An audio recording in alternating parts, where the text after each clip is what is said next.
أعوذ بالله من الشيطان الرجيم. بسم الله الرحمن الرحيم. اللهم فاطر السماوات والأرض عالم الغيب والشهادة أنت الرحمن الرحيم.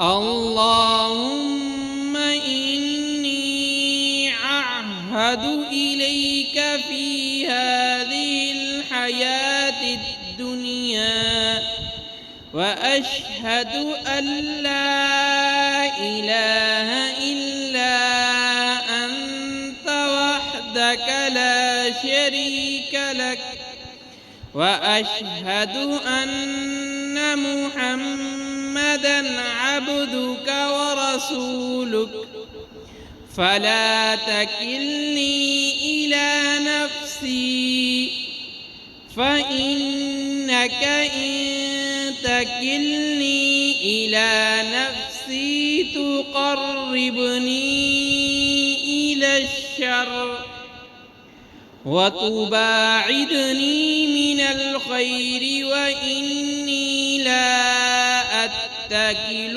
إلا برحمتك،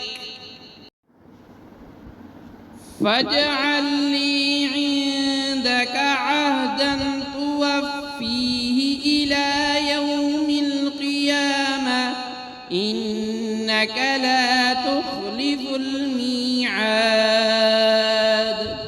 وصلى الله تعالى على خير خلقه محمد وآله وأصحابه أجمعين برحمتك يا أرحم الراحمين.